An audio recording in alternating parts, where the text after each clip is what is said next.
Capítulo 57. Una rebelión, incluso cuando fracasa, deja heridas profundas en todos. ¿Qué está diciendo? ¿Que Dumouriez nos traicionó? El Ejército del Norte es la fuerza responsable del Frente Rhin-Flandes del Ejército Revolucionario Francés. Hasta ahora, el cuartel general del Ejército del Norte había estado en Bruselas. Sin embargo, la mayoría de las batallas reales se libraron a lo largo del río Rin. Por eso, los comandantes de división de las principales fuerzas del Ejército del Norte solo se enteraron de la situación cuando regresaron apresuradamente después de que estallara el incidente. El comandante de la Gendarmería, el general de división Alexandre de Beauharnais, quien había dejado escapar a Dumouriez, respondió mientras se rascaba la cabeza con frustración. General Pichegru, como ya le dije. El general Dumouriez nos traicionó y el ministro de Guerra fue secuestrado. Afortunadamente, logramos rescatar a los diputados Saint-Just y Carnot. Pichegru, indignado, estalló. A eso le llama explicación. Debieron haberlo capturado, general Beauharnais. Pero Dumouriez ya había huido al campo austriaco. Por supuesto, los principales comandantes del Ejército del Norte seguían intactos. Por eso, el ejército austriaco no se atrevía a avanzar y solo realizaba labores de reconocimiento. Sin embargo, es muy probable que aprovechen cualquier oportunidad para avanzar pronto. Pichegru gritó mientras miraba a los generales del Ejército del Norte. Esto no es un asunto cualquiera. Dumouriez fue uno de los principales artífices de la conquista de Flandes. Conoce todas nuestras fortalezas y debilidades. Ya había muchos rumores de que nos traicionaría. Pero intentar secuestrar a los diputados es diferente. Jourdan. El ministro de Guerra fue secuestrado. Jourdan, Kellermann, Pichegru. Todos estos generales que efectivamente dirigían el Ejército del Norte estaban en estado de pánico. Naturalmente, Beauharnais, quien solo era competente para dirigir la gendarmería, estaba en la misma situación. El comandante había intentado secuestrar a los líderes del gobierno y, tras fracasar, había desertado al enemigo. Era un caso grave de traición. ¿Qué pasaría cuando esto se supiera en París? La reacción de París era más temible que el ejército enemigo. En ese momento, un joven general, Hoche, que estaba sentado en un rincón, habló con rostro cansado. Antes de que el enemigo lance una ofensiva general, deberíamos decidir quién será el responsable temporal. Todos miraron a Hoche. Era lo lógico. ¿Pero acaso alguien no sabía que era lo correcto y por eso no se atrevía a decirlo? ¿Quién asumiría la responsabilidad si París pedía cuentas por designar arbitrariamente a un responsable temporal? Pichegru, quien siempre había envidiado a Hoche, dijo rechinando los dientes. ¿Qué te hace pensar que puedes intervenir, Hoche? Solo estoy expresando mi opinión como comandante de la división del Mosela, general Pichegru. Sí, todavía eres un general de brigada. Comandante interino de división. No olvides que eres el más joven en este lugar. En el ejército, el rango está por encima de todo. Porque se debe estar dispuesto a morir siguiendo órdenes. En la jerarquía militar francesa, un general de brigada se refiere estrictamente al comandante de una brigada. Por otro lado, el ejército francés está expandiéndose rápidamente, con las tropas multiplicándose como hongos. Para comandar estas enormes fuerzas, Carnot del Comité de Salvación Pública creó la organización de división. Una unidad que comanda decenas de miles de soldados. Quien comanda esta unidad es el comandante de división, es decir, un general de división. Además, uno debe ser general de división para poder comandar un cuerpo de ejército formado por varias divisiones.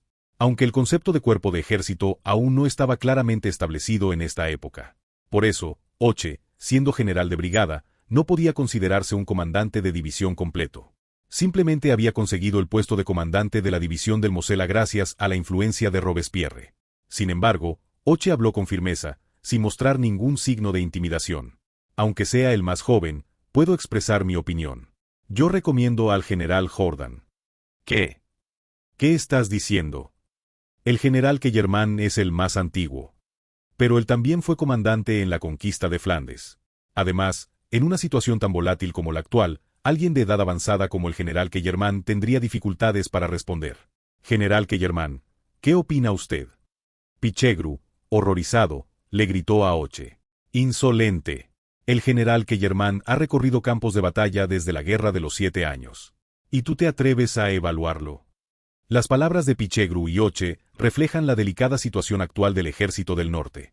Originalmente, el comandante del Ejército del Norte era, por supuesto, el ahora fugitivo Dumouriez.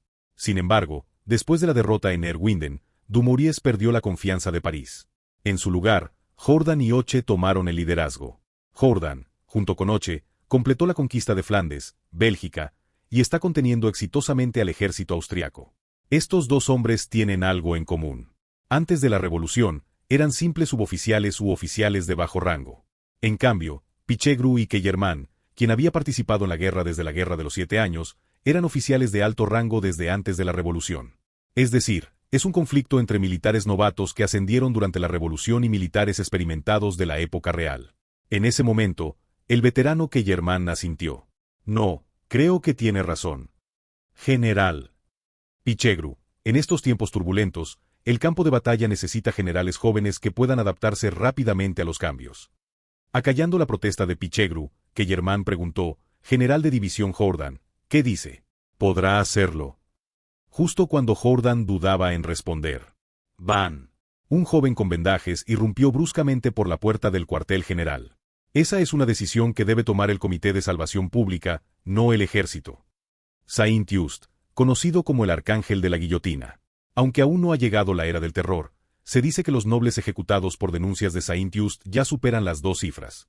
Al ver al despiadado diputado del Comité de Salvación Pública, Hoche frunció el ceño y dijo: la situación en el frente es urgente, diputado Saint-Just. Por eso mismo es más importante el principio de control civil. ¿Cuál fue la razón por la que el traidor Dumouriez se salió de control? Porque el ejército tenía demasiada autonomía. Diputado. Finalmente, Hoche no pudo contenerse y exclamó: Monsieur Robespierre habría respetado mi juicio. En ese momento, Saint-Just ordenó a Pichegru: arresta a este bastardo, Pichegru. ¿Qué? Te digo que lo arrestes. Atreverse a desafiar a un diputado, hay fuertes sospechas de traición. El Comité de Salvación Pública es el máximo órgano de toma de decisiones del gobierno revolucionario. Saint-Just es famoso por ser el brazo derecho de Robespierre. Además, Pichegru siempre había envidiado a Hoche. Los subordinados de Pichegru rápidamente apresaron a Hoche. Hoche gritó en protesta: diputado. Bien, vamos. Por ahora te enviaré a prisión. Sin embargo, respeto tu juicio, Hoche. De repente, Saint-Just sonrió fríamente mientras miraba fijamente a Jourdan. General de división Jourdan. Lo nombro comandante temporal del Ejército del Norte. La decisión final se tomará en París. Arresta a Hoche, quien podría arrebatar el control del ejército. Sin embargo, respeta su visión y elige a Jourdan. Con esto, logra controlar al ejército mientras mantiene contenido al ejército austriaco. Esta es la elección de Saint-Just, un joven diputado hábil en las dinámicas de poder. Sin embargo, hay otro que tomará la decisión final. Los ojos del diputado Saint-Just brillaron. Maldita sea, ¿cómo vamos a manejar esta traición de Dumouriez? Esa es la decisión que debe tomar el Comité de Salvación Pública, y específicamente Robespierre, la máxima autoridad. Esta es la verdadera razón por la que París ha descuidado la Vendée. ¿Se enteró, princesa? Cielos, dicen que Dumouriez nos traicionó. Si hasta Juliette Recamier, una dama de sociedad, está al tanto de la situación. Este es el lugar conocido como la Mansión Café. Aquí viven una ex reina, una ex princesa y un niño que fue príncipe. Al ser personas bajo vigilancia, solo entran sus vigilantes o personas muy osadas. Como Madame Recamier, que además de osada es esposa de un poderoso banquero. Marie-Thérèse, la exprincesa que tiene apenas un año de diferencia con Juliette y por eso mantienen una relación cercana, sonrió mientras acariciaba a su perro. Recién se entera, Madame Recamier. Era Thisbe, que alguna vez fue el símbolo de prosperidad de la familia real. Juliette miró a Thisbe, aparentemente atraída por su pelaje abundante. Pero ya casi ha pasado un año desde que empezó a frecuentar esta mansión. Sabiendo que Thisbe detesta a quienes no son sus dueños, Juliette retiró ligeramente su mano mientras preguntaba: ¿Cómo lo sabe, princesa? Me enteré por carta. Últimamente mantengo correspondencia con el general Hoche, que está en el frente. Hoche, el héroe del ejército revolucionario. De repente, Marie sonrió mientras frotaba su rostro contra el pelaje de Thisbe. Sí, es un buen amigo de mi Eugene. Juliette se sonrojó y exclamó con admiración: «Qué afortunado es Eugene de tener a una princesa que piense tanto en él». De repente, un recuerdo del pasado le provocó una ligera punzada en el corazón. Hubo un tiempo en que Juliette también sintió algo por Eugene. Después de todo, ¿no le había salvado la vida durante el incidente del ataque de los lobos? Pero Eugene se había convertido en alguien demasiado importante para una Juliette sin dote. Además, Jacques Recamier, con quien tenía una relación peculiar, le había aconsejado casarse. Le sugirió que se casara para heredar su fortuna y que, después de su muerte, buscara un buen matrimonio. Juliette solo podía sospechar que había algún secreto relacionado con su nacimiento. En esas circunstancias, no podía aspirar a Eugene. Reprimiendo el dolor en su corazón, Juliette le preguntó a Marie-Thérèse: «Por cierto, ¿cómo está Eugene? ¿Manda cartas seguido? Escuché de mi padre, quiero decir, mi esposo, que está haciendo grandes negocios nuevamente en Marsella». Jeje, otra vez diciendo: «Papá». Gracias a Monsieur Recamier, Eugene está recibiendo mucha ayuda. Nuestra familia también. Aunque últimamente casi no he recibido cartas. ¿Por qué no? No me diga que encontró otra mujer. Este fue precisamente el motivo por el que Marie y Juliette se conocieron.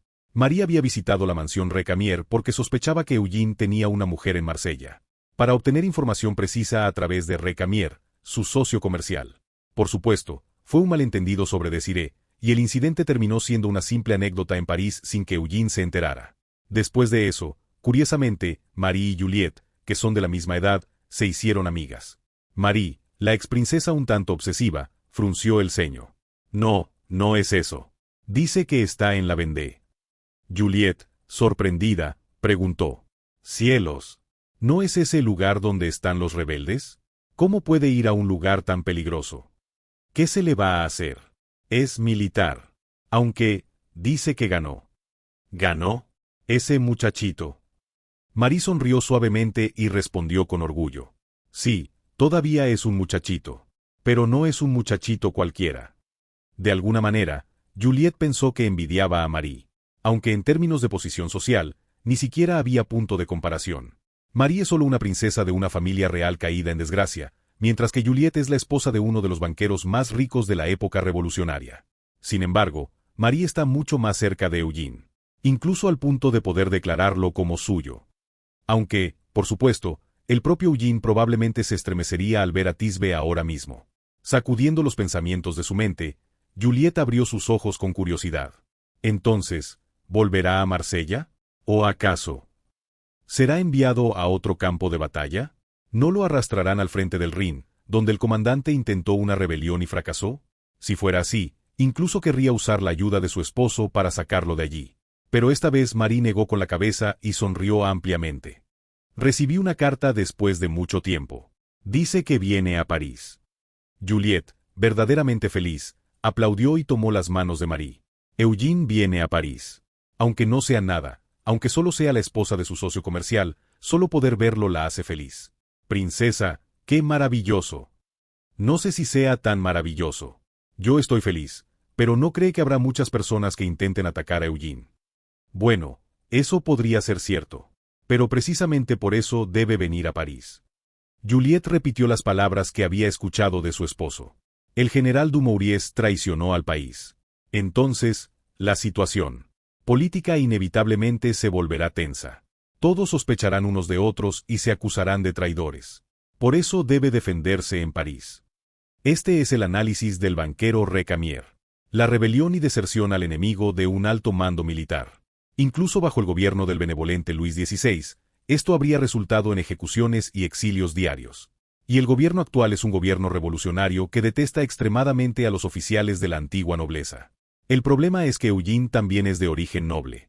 Con el rostro ligeramente ensombrecido y mordiéndose los labios, Marie hizo brillar sus ojos. «Sí. Veamos cuánto pelean esos presumidos revolucionarios. Si intentan dañar a Eugene, no me quedaré quieta». Sus ojos brillaban con una intensa determinación de protegerlo incluso a costa de su propia vida. De repente, Juliette se dio cuenta. Sin ese nivel de obsesión, ni siquiera se podría intentar conseguir a Eugene. Porque ya es un joven que se ha lanzado a la tormenta de la revolución. Asterisco, asterisco, asterisco. Entonces, ¿qué está haciendo Eugene, quien se acerca como una tormenta? Está charlando con Napoleón. Dices que hay una forma de disparar estos cartuchos de papel, estas balas de papel, en un rifle de retrocarga. Una procesión relajada de carruajes, jinetes y ponis. Es la marcha del Regimiento Especial de Correos de Marsella. Entre ellos, 3000 prisioneros se mueven en carruajes. Aunque Carrier, en el carruaje principal, ha estado furioso durante días, todos los responsables de la marcha lo ignoran. Incluso ahora, con París a la vista, muestran más interés en la conversación de Eugene. Eugene le dijo al responsable de la marcha, Napoleón Bonaparte, así es. Por supuesto, se necesita una cosa más, general. ¿Qué cosa? Un explosivo especial que detona al disparar. Como el fulminato, por ejemplo. Se refiere al fulminato de mercurio, también conocido como mercurio fulminante. Originalmente, a finales del siglo XVIII, las balas se disparaban mediante la ignición de la pólvora con pedernal. Sin embargo, la situación cambió cuando el fulminato fue inventado en 1799 por Edward Howard, un químico noble de la casa del duque de Norfolk. Ya no era necesario hacer chocar el pedernal para producir chispas. Un detonador que explota inmediatamente al recibir un impacto y dispara la bala. Este es el fulminato de mercurio, mercury fulminate, el compuesto sintético que hizo posible los rifles de retrocarga. Pero, ¿por qué Eugene le está hablando de esto a Napoleón? La razón es muy simple. En la historia original, Napoleón no estaba muy interesado en las nuevas armas. La táctica principal de Napoleón era utilizar armas tradicionales probadas en lugar de armas nuevas sin verificar. Sin embargo, en la reciente Guerra Civil de la Vendée, Napoleón utilizó el rifle Patrick, un arma no probada. ¿Por qué? Porque Eugene había comprado grandes cantidades de pólvora de contrabando y le demostró que era un arma lo suficientemente efectiva para usar en combate real. Desde entonces, Napoleón se ha vuelto mucho más receptivo a las nuevas armas. Este es el plan de Eugene, aprovechar esta apertura para implantar en Napoleón la idea del rifle de retrocarga. En ese momento, Hippolyte, montado a caballo junto a ellos y jugando con un cartucho de papel, preguntó: ¿eso es posible? ¿No se enciende la pólvora solo con el choque del pedernal? Bueno, dicen que los maestros armeros de Oriente lo lograron. Si fue posible en la oriental, ¿por qué no podrían hacerlo nuestros químicos? ¿Pero quedan químicos que hayan evitado la ejecución? La mayoría serían nobles. Napoleón también observó a Eugene con creciente interés. En realidad, fabricar el fulminato no es tan difícil, aunque sí requiere al menos el nivel de investigación de un químico. Por eso, Eugene pensaba buscar un químico que investigara este fulminato cuando llegara a París. Eugene pensó un momento y sonrió levemente. Lavoisier todavía debe estar vivo. En ese momento, Napoleón se alarmó. ¿Te refieres a ese recaudador de impuestos del rey? Vaya, todos los que nuestro joven jinete intenta reclutar son elementos peligrosos. Lavoisier, el creador de la ley de conservación de la masa. También fue el supervisor de pólvora que mejoró el método de síntesis de la pólvora negra. Sin embargo, ahora es una figura bajo sospecha por el gobierno revolucionario. Es uno de los objetivos de la ira popular por haber sido responsable de la recaudación de impuestos durante la antigua monarquía. Eugene arqueó una ceja y sonrió irónicamente. Tal vez yo sea el más peligroso de todos, general. Tonterías. Por cierto, cuando llegues a París, tu madre estará bien. Sí, por supuesto. Solo entonces el hijo ingrato Eugene recordó a su madre. En realidad, la primera persona que Eugene quería ver al regresar a París era otra. Marie-Thérèse, su princesa. Pero para Napoleón sería diferente. Eugene sonrió y respondió: debe verla sin falta. Josephine, la madre de Eugene. También la divorciada de quien Napoleón se enamoró a primera vista. Ese encuentro fue histórico incluso en la línea temporal original. ¿Cómo será ahora? Napoleón exclamó emocionado mientras se frotaba las manos. ¡Excelente! Vayamos primero a tu casa apenas lleguemos a París. ¿Qué? ¿A mi casa? Sí. Tu madre seguirá siendo hermosa, ¿verdad? Realmente estoy ansioso. No hubo tiempo de decirle que primero debería arreglarse, o que la residencia original de Eugene era diferente a la casa de Josephine, o de comentar sobre si todavía sería hermosa. Eugene solo pudo esbozar una sonrisa amarga ante el entusiasmo desbordante de Napoleón. En ese momento, Junot, que cabalgaba al frente como explorador, gritó y luego ladeó la cabeza con confusión. Allí, se ve París. Un grupo de soldados se acercaba al regimiento de Marsella. Los soldados del regimiento de Marsella rápidamente tomaron posiciones defensivas ante un gesto de Eugene. Junot, Marmont y Marceau se interpusieron protegiendo a Napoleón. Sin embargo, el oficial al frente de las tropas saludó militarmente y preguntó: ¿es usted el general Bonaparte? Napoleón, como si su anterior entusiasmo hubiera sido una mentira, respondió con actitud solemne: ¿qué sucede? El diputado Robespierre lo busca. Debe venir inmediatamente a las Tullerías. Es un llamado del Comité de Salvación Pública. ¿El Comité de Salvación Pública? A mí. Eugene frunció el ceño. ¿Por qué el Comité de Salvación Pública convocaría a Napoleón? ¿Acaso planean cuestionar tan pronto el asunto de la Vendée? ¿No es más bien la Vendée un punto débil para el Comité de Salvación Pública? Reprimiendo su inquietud, Eugene preguntó con urgencia, ¿qué está sucediendo exactamente? El oficial, nervioso, miró a Eugene y respondió. El comandante Dumouriez del Ejército del Norte ha desertado a Austria. Napoleón, Marceau, Junot y Marmont, todos quedaron atónitos. Solo Eugene abrió los ojos de par en par y esbozó una sonrisa. Perfecto. Esta crisis sacudirá la situación política y mantendrá la Vendée a salvo. Eugene se dirigió a Napoleón y los demás. Ahora París se agitará. Como la explosión del fulminato. 1 de febrero de 1794. El día en que Eugene llegó a París, donde el escándalo de la rebelión de Dumouriez estallaría como un rayo. Capítulo 58. Cuando estalla un escándalo, lo más importante es recopilar información rápidamente. ¿No se suponía que iríamos directo al Comité de Seguridad Pública? ¿Dónde estamos? Eugene, mientras limpiaba ligeramente el polvo acumulado sobre la mesa, giró la cabeza. Napoleón ladeaba la cabeza con expresión desconcertada. Por supuesto, París no era territorio desconocido para Napoleón. Sin embargo, al seguir a Eugene, un parisino de nacimiento, habían llegado a un lugar completamente diferente. Un lugar opuesto al Palacio de las Tullerías, ubicado al norte del Sena. Era el Café Beauharnais, situado en el distrito de Saint-Germain, al sur. Eugene, que regresaba a su antigua guarida después de mucho tiempo, respondió con una sonrisa. Es el Café Beauharnais. Veo que sigue en pie. Está bastante bien mantenido, ¿no cree? ¿Qué? ¿Un café? ¿Por qué de repente? Primero debemos escuchar la información preliminar, general. En ese momento, desde el interior del café, apareció un anciano de cabello blanco apoyándose en un bastón. Así es. También deberían escuchar la sabiduría de este viejo. Yuhu. Era Recamier quien, aunque envejecido, todavía rebosaba vitalidad. Había estado esperando después de recibir la carta que Eugene envió previamente a través de un mensajero de Tournai. De repente, Eugene sonrió al ver el rostro de Recamier. Se le ve radiante, Monsieur Recamier. Será porque es un recién casado. No digas cosas terribles. No he tocado ni un pelo a mi novia. Bueno, a veces le acaricio la cabeza.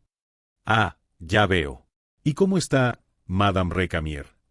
Esta vez, Recamier respondió con una sonrisa maliciosa. Sí, me he vuelto muy cercano a Su Alteza. Yu. Lo que acababa de ocurrir entre Eugene y Recamier fue un intercambio entre apostadores financieros que no se veían hace tiempo. Eugene se burló sutilmente de Recamier, preguntándole si estaba contento de tener una esposa que podría ser su hija. Recamier, por su parte, mencionó la debilidad de Eugene, María Teresa. Por supuesto, era un intercambio que surgía de su cercanía. Sin embargo, Napoleón, que presenciaba este diálogo por primera vez, quedó tan perplejo que agarró a Marceau.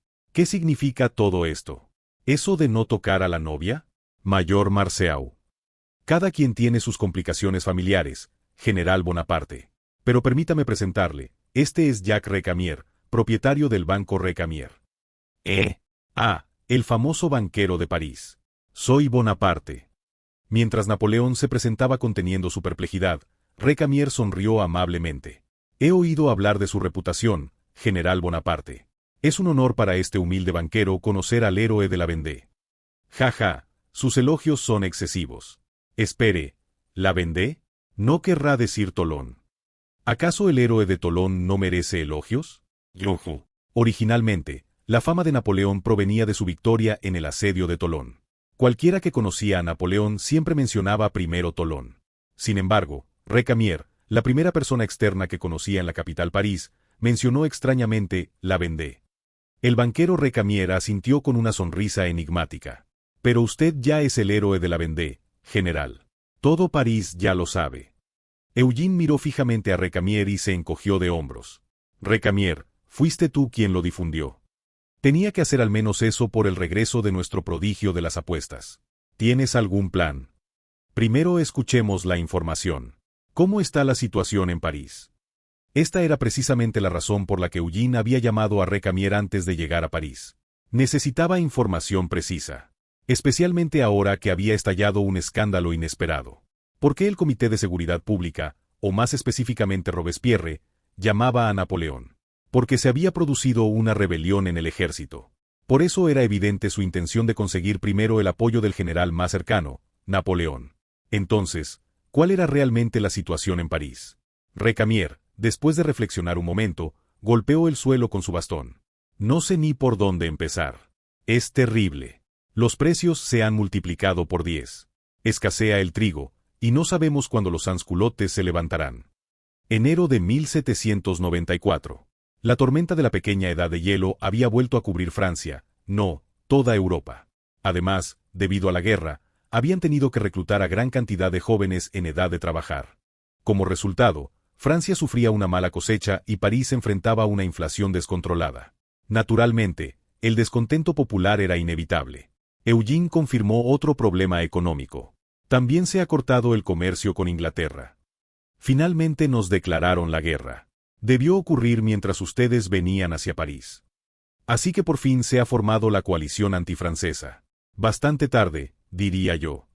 Originalmente, la coalición antifrancesa debería haberse formado alrededor de marzo de 1793. Sin embargo, como el rey y la reina no habían sido ejecutados, las naciones europeas no encontraban fácilmente un pretexto para declarar una guerra total contra Francia. Hasta entonces, solo Austria y Prusia habían declarado explícitamente la guerra y habían estado luchando. Pero todo cambió cuando el ejército revolucionario invadió Flandes. Esto puso a los Países Bajos al alcance del ejército revolucionario francés. Inglaterra, que mantenía relaciones amistosas con los Países Bajos desde la época de Guillermo III, encontró así su pretexto para entrar en la guerra. A esto se sumaron España y Nápoles, gobernadas por la Casa de Borbón, que también declararon la guerra. Portugal y Cerdeña, países amigos de España, también se unieron. Finalmente, hasta los estados pontificios, que sentían aversión por el gobierno revolucionario que atacaba a la Iglesia, se unieron a la alianza. Toda Europa occidental se había volcado contra Francia. En otras palabras, el comercio oficial también se había interrumpido. Sin embargo, el verdadero problema de París estaba en otro lugar. Recamier se relamió los labios. Sobre todo, el ambiente en el Comité de Seguridad Pública está muy tenso. ¿Y eso por qué? ¿No es obvio? En la Vendée, Rossignol, enviado por Marat, causó problemas, y en el Rin, Dumouriez, enviado por Danton, nos traicionó. ¿Sabes lo que esto significa, Eugene? Así se referían al triunvirato montañés del gobierno revolucionario. Marat, Danton y Robespierre. Los generales de las facciones de Marat y Danton habían causado problemas. Los ojos de Eugene brillaron. Es hora de determinar responsabilidades. En ese momento, Napoleón, que había estado escuchando atentamente, preguntó: «Entonces, ¿qué debo hacer yo en esta situación?» Jinete prodigio. Eugene verbalizó la respuesta que Napoleón probablemente ya intuía. Primero, enviemos un mensaje a nuestra conexión. Empezamos por ahí. Sí. Su admirador, general. Eugene sonrió torciendo la comisura de los labios. Auguste Robespierre. Además, él era quien originalmente había emitido el permiso para traer prisioneros desde la Vendée. En situaciones de crisis, cuando alguien tiende una mano, uno la agarra aunque sea la pata de un gato. Es una situación verdaderamente difícil. Por Dios, ¿cómo es posible que un comandante militar de una nación secuestre a un ministro y huya al país enemigo? ¿Hay precedentes de algo así? Auguste aceptó apresuradamente la solicitud de reunión de Napoleón. Incluso dispuso la presencia de Salicetti, un diputado de la misma región que Napoleón, para hacerlo sentir más cómodo. Considerando lo sensible que era el frente de la Vendée, Auguste había adoptado un gesto muy conciliador. Era una señal tácita de que no se le exigiría ninguna responsabilidad a Napoleón. Sin embargo, antes incluso de tomar el café tras el encuentro, Auguste ya estaba hablando del incidente de Dumouriez. Pero Eugene, más elocuente que Napoleón, respondió con una sonrisa. No los hay. Ha habido bastantes casos de exilio, pero todos ocurrieron cuando eran civiles. Por ejemplo, el duque de Condé, o el príncipe Eugenio, de quien tomo mi nombre. Exacto. Eso es, prodigio de las apuestas. Si fuera un civil, podría pasar. Pero que un comandante provoque una rebelión en sus propias filas. Han capturado a toda su familia. Ante la repentina pregunta de Eugene, Auguste abrió la boca de par en par. Los demás presentes discretamente desviaron la mirada al ver el café derramándose en la taza. Sin embargo, Eugene, sin apartar la vista, continuó con naturalidad. Si no pudieron detenerlo a él, al menos deberían capturar a su familia. Ese es el orden del procedimiento para los traidores. Culpabilidad por asociación. Era un castigo que se aplicaba realmente a los traidores en la época de la antigua monarquía. Aunque no tan estricto como en Oriente, donde se exterminaba hasta 3 generaciones, Europa también era severa en el castigo por traición. Pero, ¿no estaban ahora en la era revolucionaria, donde la antigua monarquía había caído? Qué audacia mencionar la culpabilidad por asociación frente a revolucionarios que se consideraban devotos de la filosofía de la Ilustración. Auguste se estremeció momentáneamente ante tal crueldad impropia de un joven. Aunque, irónicamente, el propio Comité de Seguridad Pública estaba fomentando las masacres de rebeldes en las provincias. En ese momento, Salicetti, el diputado corso presente, se dirigió a Napoleón.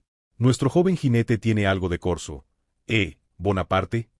Es que últimamente se hospeda en mi casa. Mi madre debe haberle dado algunas lecciones en la mesa». Con razón, al ver que lo primero que menciona es la vendetta. Vendetta, es decir, venganza en italiano. Ojo por ojo, diente por diente, sangre por sangre. Una cultura italiana de venganza sangrienta contra aquellos que atentan contra el honor y la vida familiar.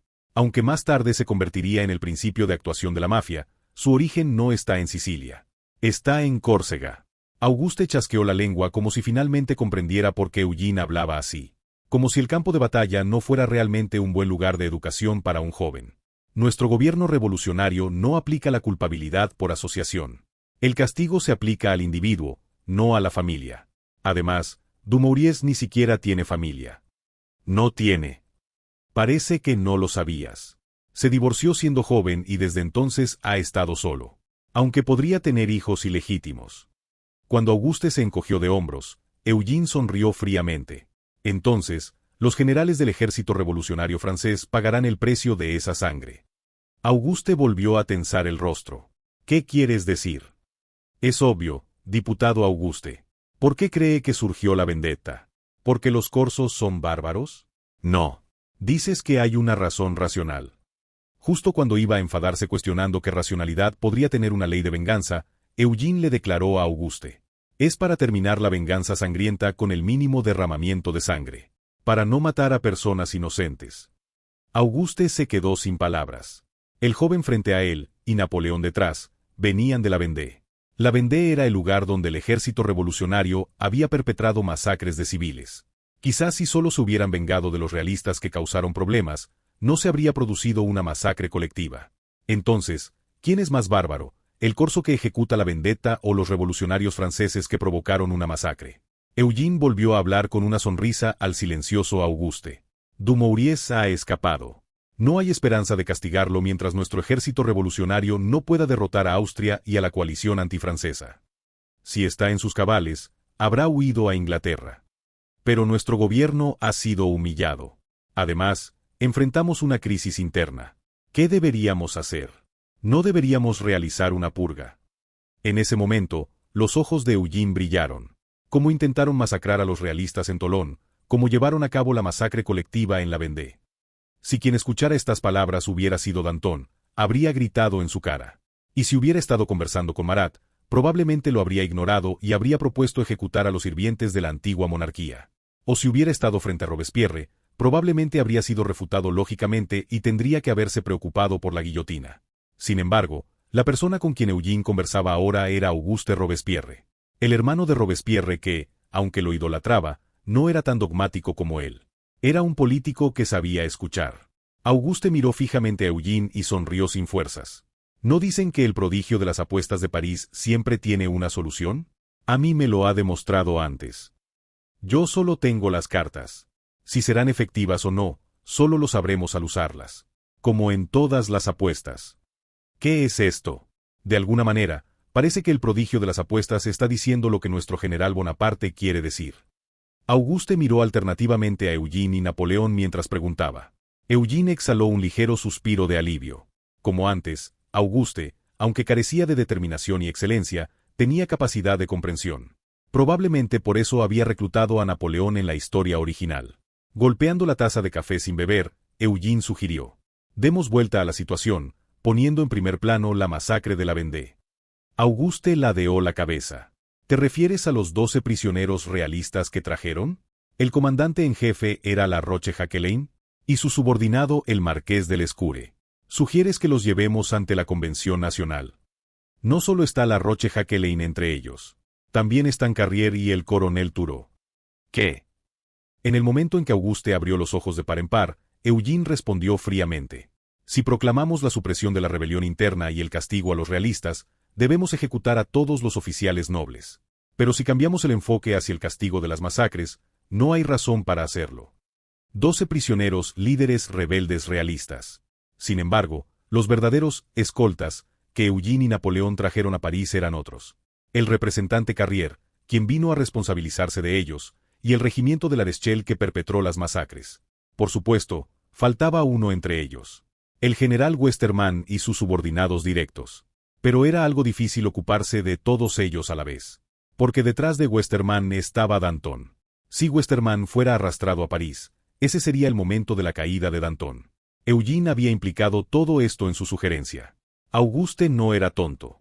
Justo cuando Auguste, que había entendido la idea general, iba a reflexionar, Napoleón abrió su boca con pesadez. Monsieur Auguste, ¿no lo vimos ya en Tolón? Cuando se tiene una ventaja abrumadora, el perdón es más efectivo que la masacre. Las palabras, mezcladas con acento corso, que por el contrario les daban más peso, resonaron en el corazón de Auguste. Se lo comentaré a mi hermano. Auguste no era quien tomaba las decisiones, pero podía influir en su hermano, es decir, en Robespierre. Asterisco, asterisco, asterisco. El líder del gobierno revolucionario, si lo pensabas bien, todavía era un huésped. Toc, toc. El ruido del carpintero trabajando la madera era estridente. Este lugar era en realidad el taller y mansión del empresario carpintero Maurice Duplay. Duplay, un partidario de Robespierre, le había cedido la casa para que se alojara. El estudio donde se había reunido antes con Eugene también estaba aquí. Recordando cuando se había encontrado con Eugene, Robespierre miró a su hermano. El ruido de la carpintería actuaba como un sonido de seguridad, evitando que las conversaciones se filtraran al exterior. Se podría decir que era un lugar más seguro para conversaciones confidenciales que la mansión Fleur, donde estaba el Comité de Seguridad Pública. El prodigio de las apuestas hizo esa sugerencia. En realidad es una propuesta del general Bonaparte. Por muy brillante que sea el prodigio de las apuestas, sigue siendo un niño. Independientemente de su capacidad, no tiene autoridad para tomar decisiones. Sí, pero no es lo mismo para Bonaparte. Justo cuando Auguste iba a vacilar, Robespierre entrecerró los ojos. Auguste, tú reclutaste a Bonaparte. Ese sí. Por recomendación de Salicetti. Que Salicetti lo recomendara no es extraño, siendo paisanos. Lo que me preocupa es otra cosa. ¿Has olvidado quién está realmente detrás del prodigio de las apuestas? Auguste parpadeó y negó con la cabeza. ¿Se refiere al general Alexandre de Beauharnais? ¿No estará sugiriendo que él fomentó la rebelión de Dumouriez? ¿Qué estupidez dices, Auguste? Alexandre es tan incompetente que es un milagro que no haya muerto en el campo de batalla. Incluso dudo que sea el verdadero padre del prodigio de las apuestas. Sin duda su exesposa le fue infiel. Pero si se parecen. Entonces, ¿a quién se refiere, hermano? Robespierre respondió con los ojos desorbitados. Lafayette. En ese momento, Auguste comprendió qué era lo que preocupaba a su hermano. ¿Podría estar Lafayette detrás de todo esto? Lafayette todavía mantenía una influencia considerable. No eran pocos los ciudadanos que lo respetaban como héroe de la batalla de Valmy. De hecho, en estas circunstancias, el sufragio universal masculino se convertía en una debilidad para Robespierre. En París, había muchos ciudadanos que apoyaban a Robespierre. En las provincias, debido a la influencia de la rebelión, el apoyo a Lafayette podría ser incluso mayor. Y justo ahora, Eugene, conectado con Lafayette, había regresado a París. Y lo había hecho junto a un brillante general como Napoleón. Robespierre frunció el ceño. Lafayette está detrás del prodigio de las apuestas. Todavía la mitad de la Convención Nacional apoya a Lafayette. Él sería quien más se involucraría en el asunto de la masacre de la Vendée. Entonces, ¿deberíamos arrestarlo? Al prodigio de las apuestas. ¿Qué tonterías dices? Después de separarlo de Lafayette, ¿quieres que matemos al prodigio que nosotros reclutamos? Además, si lo matamos, ¿qué pasará con Bonaparte? Tenemos suficientes personas de nuestro lado en el ejército como para permitirnos eso. Estrictamente hablando, Eugene fue reclutado directamente por Robespierre. Aunque fue un reclutamiento forzoso con un fuerte sentido de castigo, Robespierre personalmente le otorgó tanto su posición como su campo de batalla. Naturalmente, cuando Eugene logró sus méritos, Robespierre también fue elogiado. por su perspicacia al reclutar a un soldado tan excepcional siendo tan joven. ¿Y ahora matar a Eugene? Más allá de las consideraciones humanas, sería un suicidio político. Robespierre, que había estado frunciendo el ceño, se sentó en la silla y miró fijamente a su hermano. Bien, sin importar quién esté detrás, fuiste tú, Auguste, quien elevó a Bonaparte. Ese sí, eso es cierto. Entonces debemos enviar una señal a todo el ejército, que seguir a Robespierre siempre será recompensado. Los ojos de Robespierre brillaron fríamente. Hazle una propuesta a Bonaparte. Dile que le confiaremos París. La carta de propuesta de la Vendée que Eugene y Napoleón habían traído. Este fue el momento en que Robespierre aumentó la apuesta en respuesta. Capítulo 59. Debemos purgar al ejército. Yo soy testigo. Carnot y yo casi fuimos capturados por Austria, como Bournonville. ¿Qué es lo más temible en el mundo? Normalmente los poderosos piensan que es el poder. En tiempos de paz, eso es correcto. Porque por decisión del poder, hasta la persona más extraordinaria puede perder la cabeza en la guillotina. Sin embargo, el poder en realidad es solo un mecanismo que funciona a través de órdenes y ejecución, no una entidad real. En tiempos de guerra, esta realidad se hace evidente. El poder militar. La entidad misma que mata al enemigo con bayonetas. Y ahora, entre los soldados que empuñan esas bayonetas, ha surgido un traidor. En la mansión Fleur, donde se reunía el Comité de Seguridad Pública. Saint-Just, uno de los 12 diputados, gritaba enfurecido. De Dumouriez finalmente nos traicionó. Como era de esperar, no se puede confiar en la antigua nobleza. ¿Acaso Lescure no es también de origen noble? ¿Acaso Pichegru y Kellerman son más confiables? Cambiemos a los comandantes de inmediato. Desmoulins el tartamudo, Cambaceres el gastrónomo, y Coulson en su silla de ruedas, exclamaban alarmados. Eran los responsables de dictar innumerables sentencias de muerte a nobles emigrados en París. Los mismos que exigían la muerte del rey, ordenaban la destrucción de ciudades y demandaban la eliminación de la oposición. Sin embargo, ante la traición de un militar, se encontraban completamente impotentes. En ese momento, Danton, el diputado de cara cuadrada que se tiraba de sus regordetas mejillas, intervino abruptamente.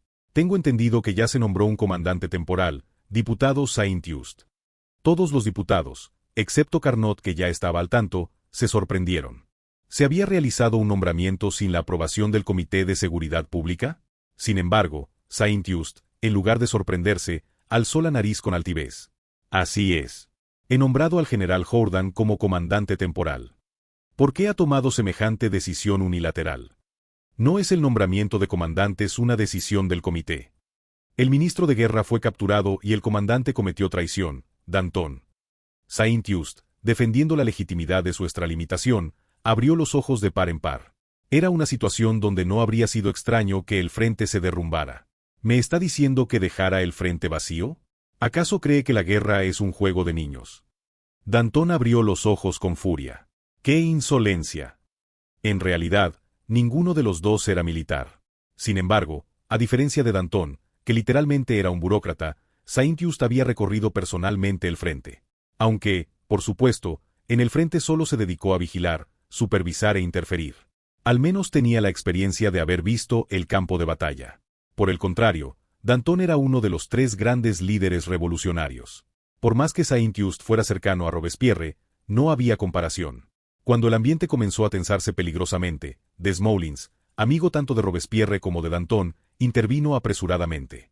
Vamos, cálmense ambos. Además, hay algo que quiero preguntar, diputado Saint-Just. ¿Qué es, diputado Desmoulins? Escuché que arrestaron al general Hoche. ¿Por qué Hay hicieron algo así? Tragando saliva nerviosamente, Desmoulins continuó. Ha olvidado que el general Hoche fue enviado por el diputado Robespierre.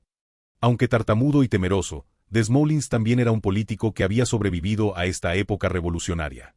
Si tiene algo que decir, lo dice. Hoche, un talento recomendado y seleccionado por Robespierre. ¿Qué razón podría haber para atreverse a arrestarlo? Sin embargo, Saint-Just respondió con absoluta serenidad. Aunque así fuera, desobedecer las órdenes de un representante en el campo es un delito grave. Desobedecer órdenes. Así es. Se resistió a la autoridad del diputado e intentó designar un comandante temporal por su cuenta. Danton interrumpió con expresión incrédula. Pero, ¿a quién intentó nombrar? Saint-Just, mirando fijamente a Danton, respondió, a Jourdan. Jourdan, el conquistador de Flandes. Un talento cultivado por el Comité de Seguridad Pública, en lugar de Dumouriez, sospechoso de realista, o Lafayette, del partido Feuillant. Era especialmente recomendado por Carnot. Pero había un problema. Danton abrió la boca, dudando si había oído mal. Desmoulins, quien había hecho la primera pregunta, volvió a inquirir, dice que nombró a Jourdan. Es el más adecuado. Sioche también intentó nombrarlo, porque eso es un delito. En ese momento, Saint-Just gritó a Desmoulins. Diputado Desmoulins. El ejército revolucionario debe operar bajo el principio del control civil. Los representantes en misión pueden nombrar comandantes temporales en nombre de la Convención Nacional. Pero los militares no pueden hacerlo. Control civil. Un principio que el gobierno debe mantener firmemente en tiempos de guerra. Si no es así, solo hay una alternativa. Que gobiernen los militares. Porque si el gobierno no controla al ejército, incluso sin una rebelión explícita, el ejército puede descontrolarse en el frente. Saint-Just acababa de defender su extralimitación con un principio fundamental. Pero, ¿no es también problemático que un simple diputado tenga la autoridad para nombrar comandantes? Justo cuando los miembros del comité fruncían el ceño, preparándose para refutar. Clap. De repente, un diputado entró en la sala de reuniones del comité. Era Salicetti, el diputado corso. No era miembro del comité ni un diputado influyente, solo destacaba por haber sido representante en el sur. Pero Salicetti, lejos de mostrarse nervioso, habló con voz melosa y rostro astuto. Disculpen que interrumpa tan acalorado debate. ¿Qué quiere, diputado Salicetti? Usted ni siquiera pertenece al comité. Es que ha llegado un visitante que debe presentarse ante el comité. De pronto, Salicetti esbozó una extraña sonrisa. El general Bonaparte, el victorioso de la Vendée, ha llegado a París. Ahora Napoleón ya no era el héroe de Tolón. Se había convertido en el pacificador de la guerra civil, quien había sometido el frente más problemático, la Vendée. En ese momento, los ojos de Danton brillaron. Bonaparte. Cierto, él estaba. Enviemos a Bonaparte al Rin. Todos quedaron desconcertados ante la repentina propuesta. La Vendée era precisamente el punto débil de Marat. Había recomendado a Rossignol y apoyado medidas severas, pero finalmente no tuvo éxito. Y en una situación con solo 3 meses de plazo, apareció un extraño y triunfó. No fue Westermann, enviado por Danton, ni Kleber, aprobado por Robespierre, sino Napoleón de la Fuerza Auxiliar de Marsella. En esta situación, Danton había elegido instantáneamente a Napoleón como variable. Marat se levantó indignado. ¡Locura! Enviar al Rin a alguien que abandonó su puesto y malgastó tropas por su cuenta. Danton, ¿estás en tu sano juicio? ¿Qué dice, Marat? Tenía permiso del comité. He oído algo al respecto. Dicen que movió sus tropas antes de recibir la autorización. El rostro grotesco de Marat, cubierto de lesiones cutáneas, brilló con furia. Enviar a alguien así al frente del Rin. ¿Enviarlo a un campo de batalla donde el comandante acaba de traicionar? Es absurdo. En ese momento, ¡qué desagradable! Llamar a un soldado que ha luchado en el campo de batalla para insultarlo así. Napoleón estaba de pie fuera de la sala de reuniones del comité. Tap, tap, tap. Ante el asombro de todos los diputados, Napoleón entró. Todavía era solo un general de brigada. Aunque era general, el ejército del gobierno revolucionario estaba creciendo exponencialmente, y el número de generales también. Para fin de año, la cifra llegaría a unos 125. El rango de Napoleón aún estaba en los puestos inferiores. Solo sus 25 años eran un número digno de atención. Pero Napoleón no era simplemente un general de brigada de bajo rango de 25 años. El Regimiento Especial Postal de Marsella bajo su mando era una unidad de élite que había logrado hazañas asombrosas. Además, había conseguido terminar el estancado frente de la Vendée con un solo ataque. Kleber había informado que todas estas operaciones fueron ideadas por Napoleón y su ayudante, Eugene. Por eso, ninguno de los diputados presentes podía ignorar a Napoleón. Además, por más que fuera el máximo poder, el Comité de Seguridad Pública era estrictamente un órgano colegiado. Esto significaba que nadie podía tomar decisiones unilateralmente. Ni siquiera Robespierre, a quien todos consideraban tácitamente el líder. Marat, por más poderoso que fuera, era en realidad solo un diputado. Al enfrentarse directamente a Napoleón, la nueva estrella ascendente del ejército, Marat exclamó desconcertado. «Ah, no. No sabía que el general había llegado. ¿Quién ha llamado ya al general Bonaparte?» En ese momento, Maximilien de Robespierre se levantó. Yo. Robespierre se acercó con rostro cansado y extendió su mano a Napoleón. Su actitud era tan normal que ni siquiera parecía imponente. Sin embargo, todos los diputados contuvieron la respiración. Por más que fuera el líder, Robespierre era solo un miembro del comité. Pero de alguna manera, este momento parecía la escena de un rey recibiendo a un general en audiencia privada. De repente, la mirada de Robespierre se dirigió hacia Eugene, quien estaba junto a Napoleón. Debió ser difícil venir desde la Vendée. ¿Este es el caballero de la princesa? Napoleón, estrechando la mano de Robespierre, respondió con actitud firme. Llámenlo el jinete prodigio de Tolón. Es el valiente joven soldado que fue el primero en entrar en Tolón y arrebatar la Union Jack. Reconozco su valentía. También la demostró en París. Además, en esta ocasión en la Vendée, jugó un papel decisivo en derrotar a un ejército realista de 100.000 hombres. Podría ser una expresión algo exagerada. Después de todo, quien sostuvo el frente fue Kleber, y el general que asestó el golpe decisivo fue Napoleón. Pero también es cierto que el megáfono de Eugene finalmente hizo rendirse a los realistas. Además, los Bluecoats solo fueron posibles gracias al rifle Ferguson de retrocarga de Eugene. Asintiendo en silencio, Robespierre habló solemnemente. Se necesita un ascenso. General Bonaparte, lo nombro comandante de seguridad de París. Esta vez, todos excepto Napoleón, Robespierre y Eugene quedaron atónitos. El comandante de seguridad de París era el militar responsable de la seguridad de toda la ciudad. En otras palabras, era equivalente al comandante de la defensa de la capital. Los comandantes anteriores nunca habían sido militares. El alcalde de París, políticos o expolicías habían ocupado este puesto. Pero ahora Robespierre había confiado esta posición a un militar, y no cualquiera, sino a la nueva estrella del ejército. Marat se levantó de un salto y gritó. Monsieur Robespierre.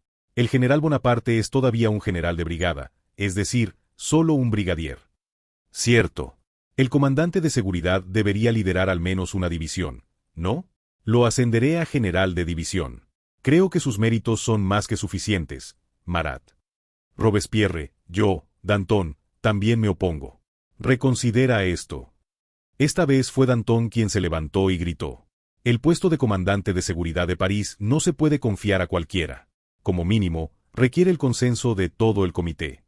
Hace un momento, Danton había pensado en enviar a Napoleón al Rin. Pero el comandante de seguridad era otra historia. Sobre todo, era un problema mayor si Robespierre se convertía en el efectivo responsable del nombramiento. Robespierre ya controlaba la Convención Nacional y el Comité de Seguridad Pública. Entonces, la fría mirada de Robespierre se dirigió hacia Danton. Danton. Mientras Danton vacilaba ante esa gélida mirada, Robespierre habló con frialdad. Aquí nadie ignora de quién era amigo Dumouriez. Danton abrió los ojos de par en par. ¿Qué significa esto? Rossignol, quien causó problemas en la Vendée, testificó hace poco. Dijo que Westermann también fue bastante problemático. También es amigo tuyo, ¿verdad? Robespierre, esto es una calumnia. Danton miró apresuradamente a los demás diputados mientras gritaba.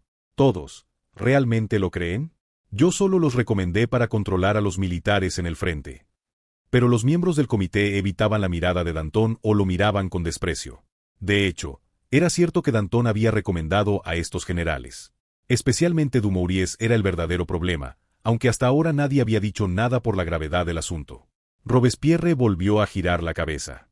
La seguridad de París quedará a cargo del general Bonaparte. Ah, y otra cosa. De repente, como si acabara de recordarlo, Robespierre sacó algo de su bolsillo y se dirigió a Eugene. Clic. Antes de que Eugene pudiera reaccionar, Robespierre, colocando las insignias de rango sobre sus hombros, dijo con indiferencia. A nuestro jinete prodigio, yo personalmente le otorgo el rango de coronel. Esto ni siquiera Eugene lo había previsto. El nombramiento de Napoleón como comandante de seguridad. Ya se lo habían propuesto cuando informaron a Auguste Robespierre. Nombrar a Napoleón como comandante de seguridad de París para resolver el caos actual. Después de todo, Napoleón había sido reclutado por Auguste. De hecho, era considerado parte de la facción de Robespierre en el ejército. Esa debía ser la razón por la que Robespierre había elegido a Napoleón. Pero no esperaba que ascendiera a Eugene a coronel. Robespierre había regalado a Eugene las insignias de coronel, después de las de teniente. Los regalos siempre exigen algo a cambio. Tocando ligeramente sus hombros ahora más pesados, Eugene hizo el saludo militar. Es un honor, Monsieur Robespierre. Por la victoria de la República. Fue el día en que Napoleón tomó el control militar total de París. 1 año y medio antes que en la historia original. Capítulo 60. Incluso en tiempos de revolución y agitación, nadie está verdaderamente solo. Todos tienen familia. Solo que durante la guerra es más fácil que los familiares mueran o se separen, dejando huérfanos a su paso. Aquí hay una dama de la nobleza cuya familia está intacta y, a pesar del caos, sabe dónde está cada uno de sus miembros. Incluso sabe dónde está su hijo que fue enviado al ejército. El problema es que ese hijo es tan desconsiderado que en todo un año de servicio, apenas si ha enviado una carta como es debido. ¿Ya está en París, dices? Preguntó sorprendida la bella dama Marie-Rose Lapagerie, también conocida como Josefina. Eugene de Beauharnais, el hijo de Josefina, había regresado. Después de ir al campo de batalla de Tolón, se dirigió a Marsella, y luego no había ido a Vendée. Sin embargo, alegando estar ocupado, casi no enviaba cartas, y las noticias llegaban más bien a través del salón de Josefina. Incluso la noticia de su regreso a París hoy la había anunciado su hija Hortense, haciendo un gran alboroto. Sí, mamá. Julie me lo contó, ¿sabes? Dicen que mi hermano está ahora en el Palacio de las Tullerías. ¿Por qué allí?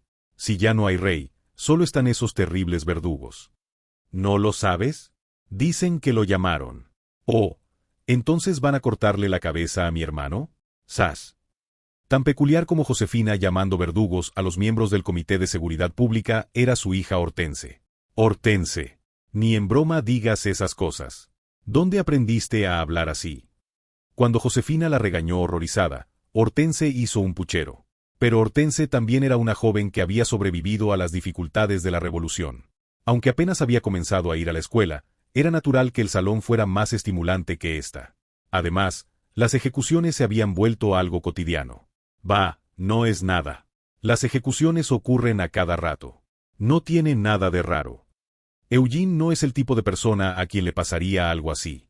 Antes le dispararían a ciegas en el campo de batalla, aunque tampoco quisiera que eso sucediera. Es cierto, recuerdo cuando mi hermano vino en barco cuando yo era pequeña. Estaba asustada, pero él vino desde muy lejos por nosotras. Hortense sonrió recordando aquel momento de hace 4 años, cuando viajaron desde Martinica a Francia. Siendo aún pequeña, no lo recordaba muy bien. De hecho, todavía no comprendía bien cuán lejos estaba el Atlántico de Francia. Pero había algo que sí recordaba. La imagen de Eugene, quien había venido a protegerlas arriesgando su vida cuando estalló la terrible rebelión de esclavos. Compartiendo ese recuerdo, Josefina sonrió con una sensación de paz. Sí, así es Eugene. Pero el comentario que agregó Hortense volvió a empeorar el humor de Josefina. Pero dicen que solo le envía cartas a la princesa. ¿Qué? Tan joven y ya solo piensa en novias. Así es como lo crié. ¿Cómo lo criaste, mamá? Ante esa pregunta, Josefina se quedó sin palabras. Aunque fue porque su esposo se lo llevó como heredero, lo cierto es que se separaron cuando era muy pequeño. No es que se hubiera esmerado particularmente en su educación, y después de que partió a Martinica, parece que creció solo. Quizás Eugene le guardaba rencor y por eso no enviaba cartas. Por supuesto, en realidad solo estaba ocupado, pero una Josefina inquieta se levantó de golpe. En fin, no puede ser. Si está en París, seguramente irá al café Beauharnais, ¿no? Vamos allá. Mientras hacía que la sirvienta preparara todo para salir, Josefina exclamó. Este muchacho, hoy lo voy a reprender como se debe. Por supuesto, con una radiante sonrisa en el rostro. En realidad, Eugene estaba reunido primero con su socio antes que con su madre. ¡Qué oportuno, General Bonaparte! Por fin lo ha logrado. París seguía siendo un lugar tumultuoso. Con sus 48 distritos, divididos por el Sena en lado este y oeste, los sansculottes y la burguesía. Las calles estaban llenas de gente enojada, y la Guardia Nacional, la milicia armada, vigilaba con ojos alertas. En esta época, aunque París tenía policía, era imposible mantener el orden público. Al final, las fuerzas de seguridad no tenían más opción que imponer el orden por la fuerza. Una época difícil, una posición difícil, una misión difícil. Sin embargo, el comandante de la defensa de la capital era sin duda un alto cargo militar. En la Ile de la Cité, Recamier, que había llegado primero y esperaba en el cuartel general de seguridad, recibió a Napoleón con una sonrisa. Hoy ha sido ascendido a general de división, Monsieur Recamier. Se ha convertido en el comandante de seguridad. Jeje, se ha convertido en el hombre más poderoso militarmente en París. ¿Cómo se siente? ¿Quién sabe? Aunque ya lo sabía, claro. Napoleón, que estaba observando la oficina del cuartel general, se volvió repentinamente hacia Eugene. Esto no está bien, joven mensajero. El nombramiento como comandante de seguridad de París. Era algo que ya sabía Napoleón, Eugene y Jacques Recamier, quien había actuado como intermediario. Originalmente, cuando Eugene contactó con Auguste a través de Recamier, solo tenía una expectativa: la resolución del problema de los realistas de Vendée. Sin embargo, Auguste había hecho una contrapropuesta. La propuesta de que Napoleón se hiciera responsable del inestable París. Eugene le aconsejó a Napoleón que aceptara. Aunque entonces lo aceptó sin dudarlo, ahora parecía haberse vuelto algo inquieto. Eugene sonrió burlonamente al ver a Napoleón, un hombre que solía descargar los problemas en sus subordinados. ¿Por qué?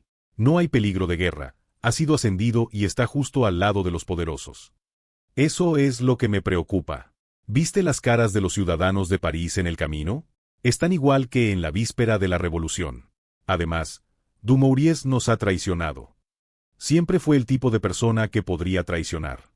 De todos modos, Dumouriez habría traicionado eventualmente. De hecho, lo había hecho casi un año más tarde que en la historia original. Por eso Eugene no estaba particularmente sorprendido. En cambio, Napoleón exclamó con una mirada afilada: «Te equivocas. Dumouriez no era solo el comandante en jefe del ejército del norte. Es el representante de los nobles que se adaptaron a la revolución. ¿Y dicen que era amigo de Danton? Tonterías. Originalmente era amigo de Brissot de los girondinos». Napoleón, quien había sido un simple subteniente antes de la revolución, había analizado correctamente la situación en París. Dumouriez provenía de la antigua nobleza militar. Además, durante la época de la Asamblea Nacional, pertenecía a la facción girondina que tenía el control. Y ahora que se había acercado a Danton, ¿culpaban a este de la traición? ¿No era eso buscar un chivo expiatorio? Eso era exactamente lo que Napoleón estaba diciendo. Recamier golpeó suavemente el polvoriento cuartel general de la Guardia de Seguridad y sonrió ampliamente. Verdaderamente es un maestro recopilando información. Tiene razón. Dumouriez siempre fue ese tipo de persona. Entonces Napoleón agarró a Recamier y preguntó: «Monsieur Recamier, ¿qué está pasando exactamente? ¿Acaso sabe por qué Dumouriez traicionaría tan repentinamente? ¿Cómo podría saber la situación en el frente? Pero sí sé lo que pasa en París». Esta vez, Saint-Just y Carnot, junto con Bournonville que fue capturado, habían ido a destituir a Dumouriez. «¿Destituirlo?». Recamier asintió. «Así es. De una forma u otra, su derrota en Neerwinden la primavera pasada fue significativa. Desde entonces, ha estado bajo sospecha constante». Mientras Eugene atravesaba turbulencias, el frente del Rin también había experimentado cambios dramáticos. Neerwinden, un pequeño pueblo en la frontera entre Flandes y los Países Bajos. Allí, Dumouriez, después de varios avances, fue derrotado por el archiduque José. Desde entonces, el gobierno revolucionario perdió la confianza en Dumouriez, y este vivía atormentado por la ansiedad. Aunque fue contenido por las hazañas de Hoche y Jourdan, finalmente el problema había estallado. De repente, Eugene se encogió de hombros. «Entonces, supongo que no habrá tiempo para juzgar a los realistas de Vendée por un tiempo». «¿Trajiste a los realistas? Volviste a hacer algo peligroso, genio del juego». Originalmente pensaba darles la vuelta en el juicio. Pero con esta situación, los rebeldes de Vendée son el menor de nuestros problemas. Eugene se volvió hacia Napoleón y sugirió: «General, o mejor dicho, comandante de seguridad. Aprovechemos el tiempo que tenemos para formar una guardia personal en París». Napoleón, que hasta hace un momento fruncía el ceño, abrió los ojos de par en par. Una posición peligrosa, un momento peligroso, una misión peligrosa. Con su extraordinaria inteligencia, Napoleón no podía ignorar los riesgos. En resumen, era una posición perfecta para convertirse en chivo expiatorio. Estaba a punto de reprocharle a Eugene por haberle aconsejado aceptar. Pero entonces escuchó esta inesperada propuesta. «¿Qué quieres decir, joven mensajero?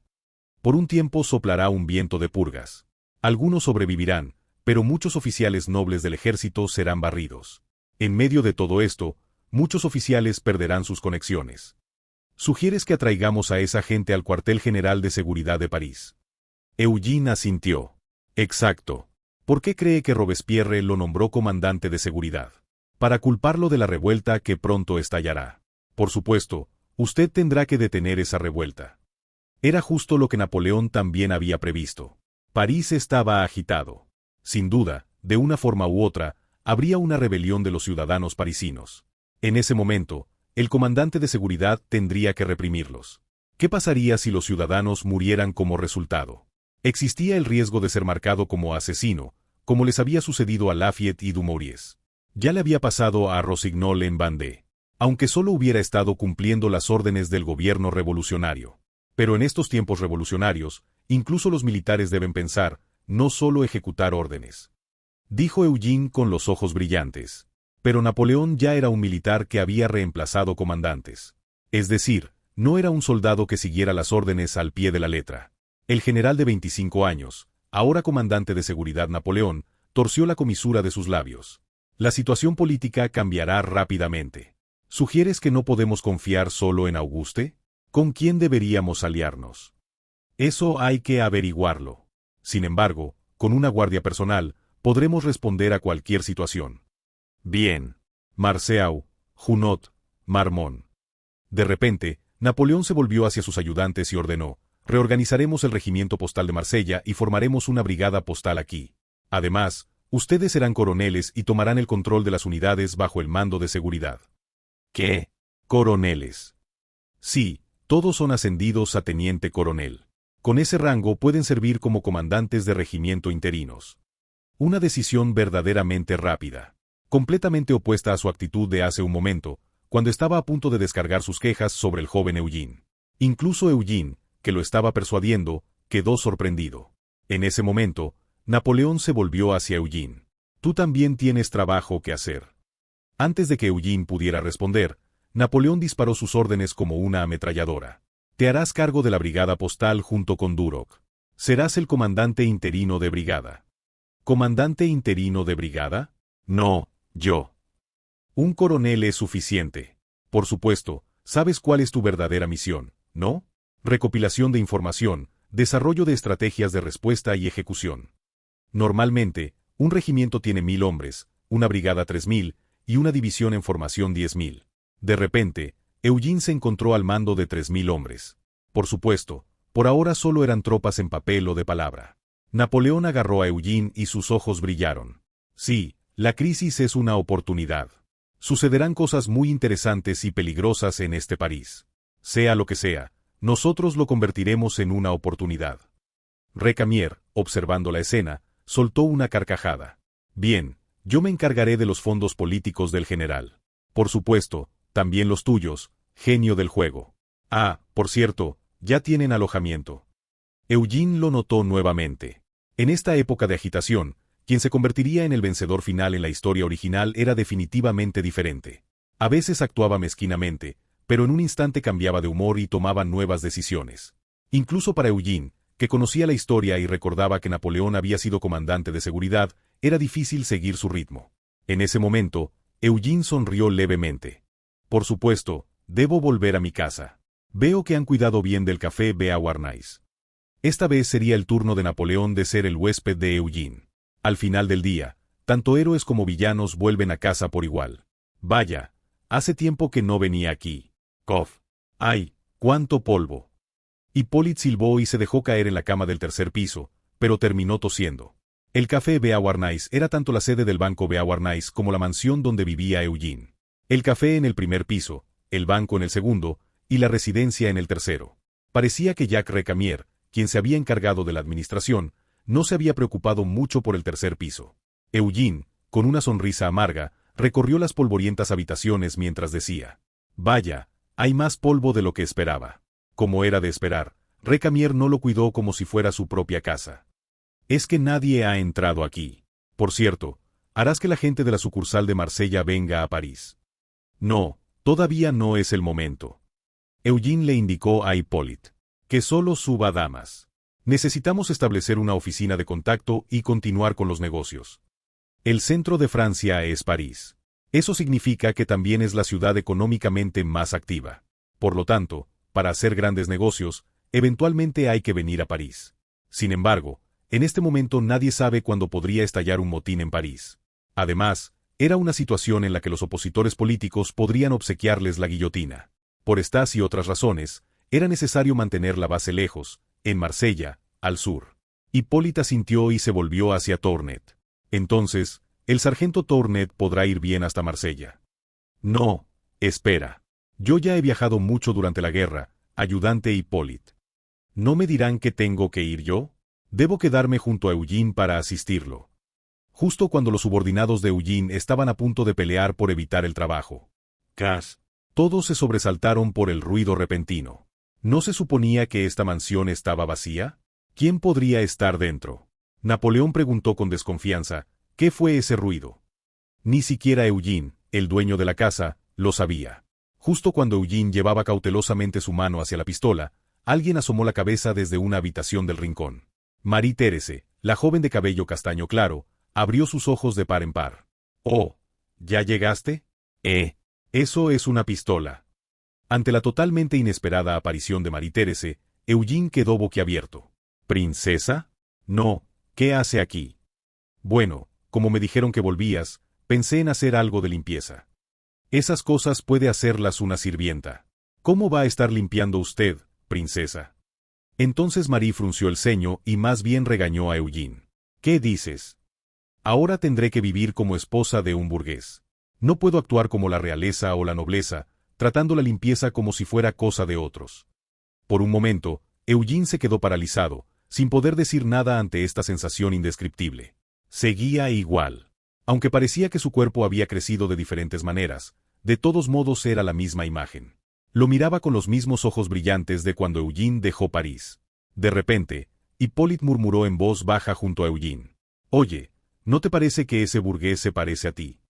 «No, es que... bueno. Vaya, como era de esperar de la princesa. Es bastante obsesiva. Pensándolo bien, ya estaba hablando de matrimonio desde ahora. Así que desde el punto de vista de Marie-Thérèse, esto no era en absoluto un allanamiento. ¿Debería decirse que estaba limpiando por adelantado su futura casa de recién casados? En ese momento, Napoleón, que observaba el alboroto entre Eugene y Marie desde un costado, se aclaró la garganta. «Mademoiselle Marie, ¿puedo llamarla así?» «Oh, no sabía que había alguien más. ¿Quién es usted?» «Soy Napoleón Bonaparte, el superior del coronel Eugene. Parece que viviré aquí con él, así que nos veremos seguido. Un placer conocerla». María sintió con los ojos brillantes. «Ya veo. Por favor, cuide bien de nuestro Eugene». Ciertamente, la princesa de la casa Borbón era enemiga de Napoleón, el militar revolucionario. Sin embargo, la joven frente a él era demasiado adorable y radiante como para tratarla como una enemiga. ¿Cómo podría uno odiar a una joven tan enamorada que empuñaba el plumero por sí misma? Además, ese Eugene que Marie le encomendaba era también importante para Napoleón. Napoleón observó tranquilamente a la princesa y sonrió levemente. «Por supuesto, es natural». Fue entonces cuando Eugene. Se armó un alboroto al pie de las escaleras del segundo piso, y alguien subió a grandes zancadas. «¿Cómo es posible que hayas venido a París y no hayas venido a ver a tu madre?» Ni los ayudantes de Napoleón en el primer piso, ni los subordinados de Eugene pudieron detenerla. Aunque no tenía ningún derecho sobre esta casa, nadie podía detenerla. ¿Por qué? Porque era nada menos que Josefina, la madre de Eugene, quien subía con aire imponente. Napoleón, con una expresión más desconcertada que cualquier otro, incluso más que Eugene, miró a Josefina y murmuró: «Madame Josefina». En ese momento, Josefina se volvió hacia Napoleón y sonrió radiante con un brillo especial en sus ojos. «Oh, pero si está aquí el delegado oficial de Marsella. ¡Qué gusto verlo!». Enero de 1794.